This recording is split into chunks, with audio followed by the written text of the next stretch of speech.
Des États plongés dans un chaos sans fin ou l'émergence de nouvelles structures démocratiques pan-régionales. L'effondrement de la Russie serait entendu dans le monde entier et ressenti comme une onde de choc se propageant à la surface de la Terre. L'impact d'une chute de la Russie serait certainement historique, tant au niveau du jeu des grandes puissances que pour les habitants ordinaires de l'espace post-russe et au-delà. Armes nucléaires, chaos interne, lutte pour les ressources. La liste des problèmes est longue. Ou peut-être la perspective de la prospérité. Comment une éventuelle rupture affecterait-elle la rivalité hégémonique entre Washington et Pékin? Comment l'équilibre des pouvoirs dans la région serait-il modifié? Nous tenterons de répondre à ces questions dans le dernier épisode de la mini-série sur l'éclatement hypothétique de la Fédération de Russie. Bienvenue dans le rapport des années 20.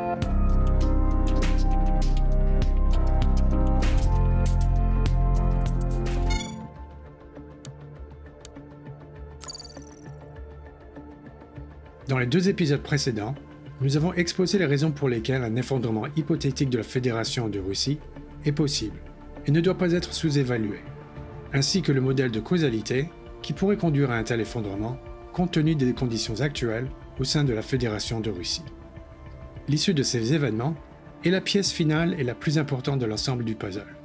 En effet, la chute de Moscou serait l'un des événements les plus importants du XXIe siècle, comparable dans son impact aux deux guerres mondiales ou à la chute de l'URSS au XXe siècle. D'emblée, il convient de noter que l'effondrement de l'Empire de Moscou peut être envisagé à plusieurs niveaux, et qu'à chaque niveau, les effets et les conclusions peuvent être différents.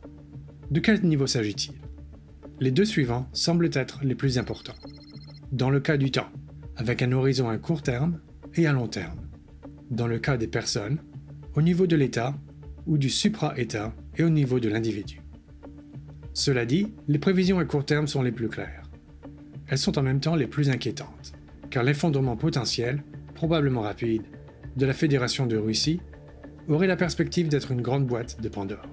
L'absence d'une autorité centrale, comme nous l'avons vu dans la section précédente, déclencherait une période de lutte pour la suprématie au sein du colosse qui s'effondre. En l'absence du pouvoir suprême, tous les coups sont permis.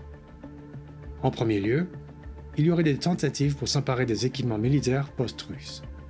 L'objectif de leur possession serait de prendre le contrôle des ressources clés. Ressources naturelles, centrales électriques, bases militaires ou armes nucléaires. Nous en reparlerons plus loin.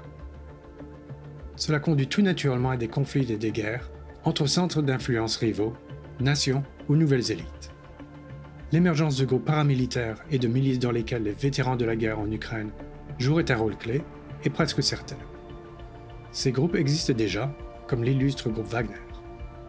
Un tel environnement est un écosystème naturel pour les autocrates, dont les slogans populistes apparaîtraient comme un antidote à la région ravagée par la guerre. Plusieurs régions peuvent ressembler à une mini-Russie, où les dirigeants locaux construisent des royaumes personnels en contrôlant le pouvoir législatif, les forces de l'ordre et le système judiciaire, combinés à la répression interne et à la censure des médias. La situation peut rapidement dégénérer en conflits ethniques et territoriaux, dans lesquels les minorités peuvent faire l'objet d'une répression, voire d'un nettoyage ethnique. On peut se rappeler les années 1990 et la Yougoslavie. C'est la guerre dans les Balkans que Janusz Bugajski, auteur du livre Failed State, A Guide to Russia's Rupture, cité par nos soins, cite comme scénario potentiel de rupture. L'analyste de la Jamestown Foundation rappelle que le scénario yougoslave était varié, avec des escarmouches armées limitées en Slovénie, une petite guérilla en Macédoine, une brève campagne de l'OTAN en Serbie, et aucun combat au Monténégro. En revanche, les guerres en Croatie, en Bosnie-Herzégovine et au Kosovo ont coûté la vie à des dizaines de milliers de personnes et en ont déplacé des millions d'autres. En cas d'effondrement de la Russie, nous aurions probablement assisté à certains des combats les plus violents et les plus acharnés, ainsi qu'à des zones de calme relatif. En outre, dans les scénarios des Balkans, Moscou pourrait jouer le rôle de la Serbie en mobilisant des Russes ethniques pour découper des régions ethniquement homogènes dans les républiques rebelles. Cela est particulièrement probable si des cercles ultranationalistes et impérialistes prennent le pouvoir à Moscou lors de l'effondrement. Une guerre pure et simple pourrait donc éclater entre le centre et certaines républiques et régions. Moscou pourrait financer, armer et diriger des milices et des mouvements de volontaires, comme dans la Yougoslavie de Milosevic, pour tuer et expulser les populations non russes. Et le tout serait arrosé à la sauce de la circulation incontrôlée des armes nucléaires. C'est le scénario le plus sombre. La guerre yougoslave sous stéroïdes. un scénario d'éclatement incontrôlé, surtout à court terme, serait très dangereux tant au niveau de l'individu et des gens ordinaires qu'au niveau de l'ordre mondial, surtout si l'on tient compte des ogives nucléaires. Le mot-clé de cette phrase est « incontrôlé ». C'est en effet en l'absence de modération de la part des acteurs extérieurs que ce scénario le plus sombre a le plus de chances de se réaliser. Nous ne parlons pas seulement de l'Occident, les États-Unis ou l'Union européenne, mais aussi de la Chine, du Moyen-Orient ou de la Turquie. Chacun de ces États devrait avoir préparé un programme d'action en cas d'éclatement à la soviétique.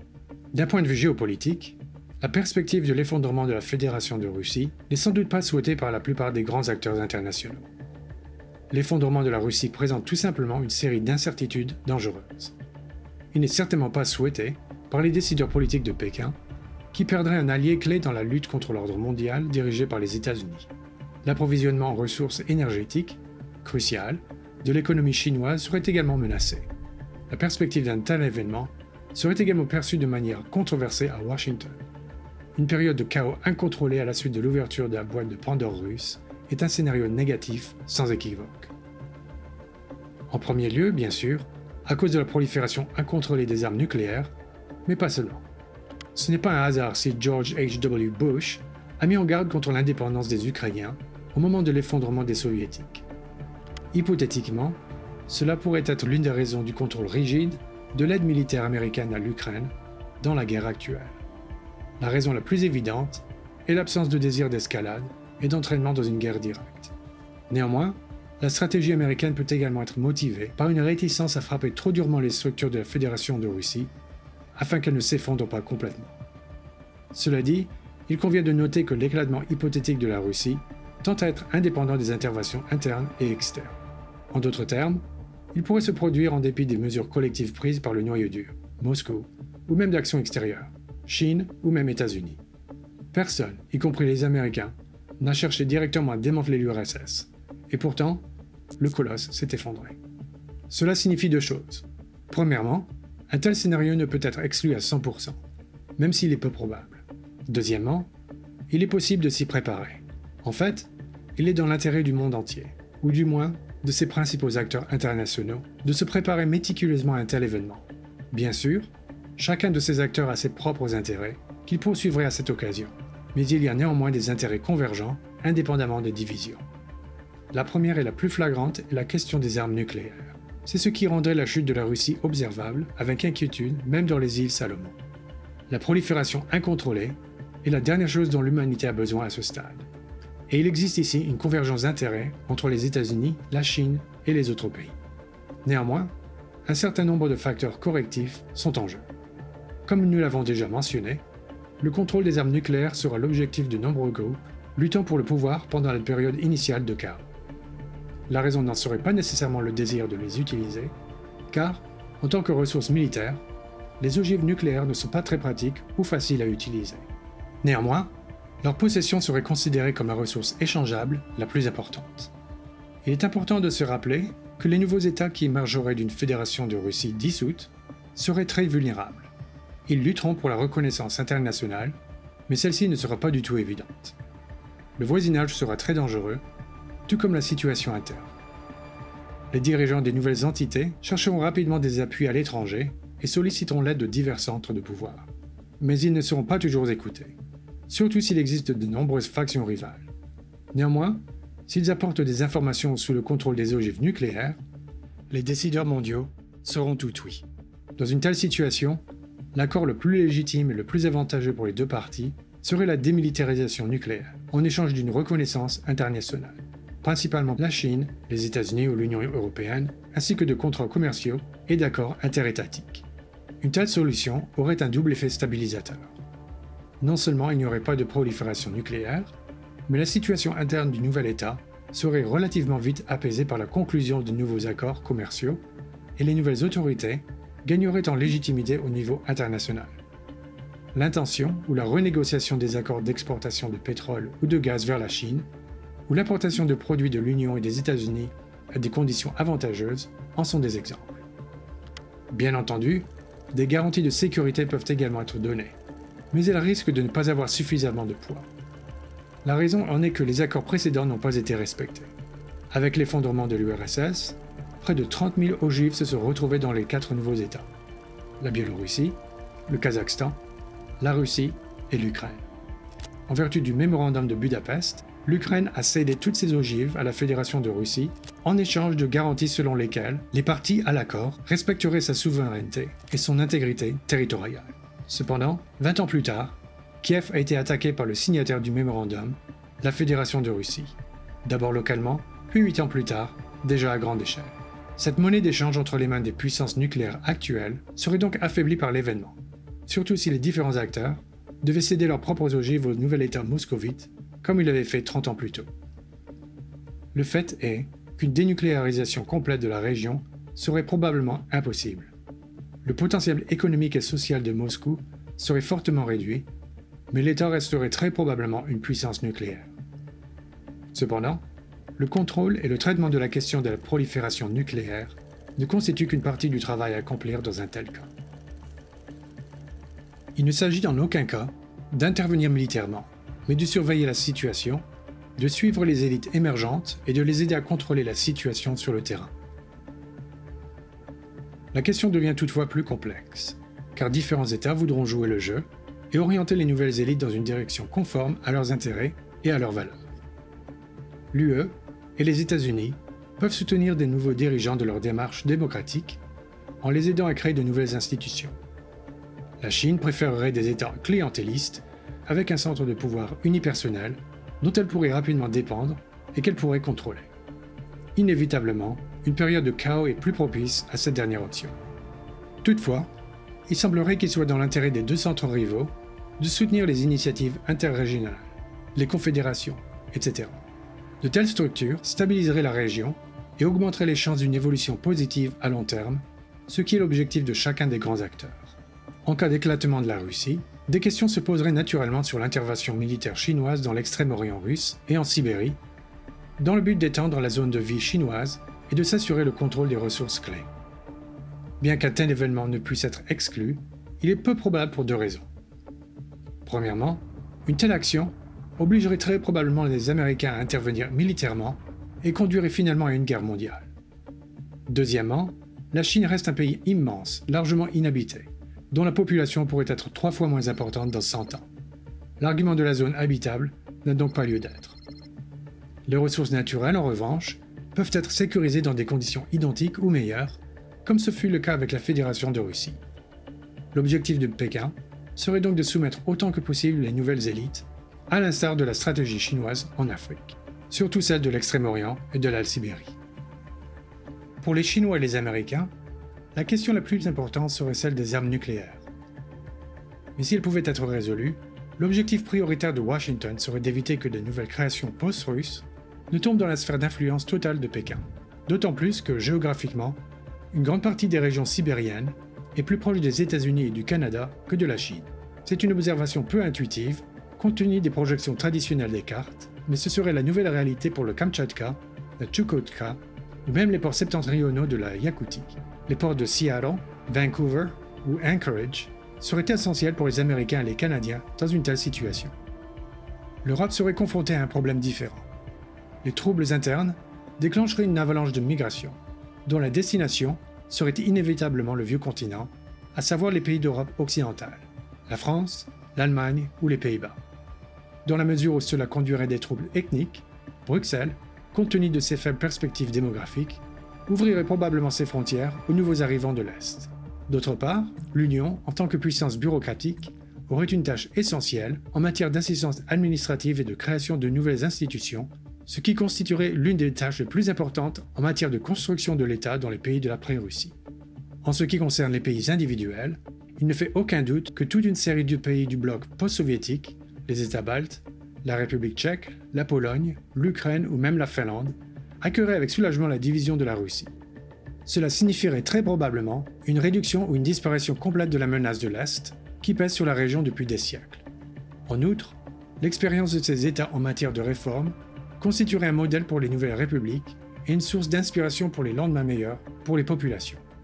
L'Allemagne, quant à elle, pourrait considérer la rupture comme une nouvelle donne, renégocier et rétablir les importations de gaz et de pétrole en provenance des pays post-russes. La Biélorussie suivrait inévitablement vers la démocratie et l'Occident. Sans le protectorat moscovite de Loukachenko, les Biélorussiens auraient terminé ce qu'ils ont commencé à l'été 2020. Si les armes nucléaires russes se trouvaient en Biélorussie, Minsk pourrait être un exemple de premier État modèle à réussir sa dénucléarisation en échange de contrats commerciaux et d'accords dérivés favorables. Le Kazakhstan gagnerait énormément en importance, même si cette position devrait également résulter d'une attitude proactive et d'une modération de la chute et de la montée en puissance de nouveaux États. Astana aurait beaucoup à gagner dans une telle situation. Comme pour l'Europe centrale et orientale, le sentiment de menace venant du Nord serait réduit et le pays deviendrait l'acteur le plus puissant de la région. Mais il aurait aussi beaucoup à perdre. À court terme, les troubles pourraient s'étendre à la région du Kazakhstan. L'Iran, la Turquie et plus largement les États du Moyen-Orient auraient intérêt à modérer le statut d'État des nations islamiques. La contrebande incontrôlée d'armes extraites des stocks russes, difficile à évaluer, risquerait de favoriser l'émergence et la résurgence de groupes radicaux et terroristes au Moyen-Orient ou en Afrique.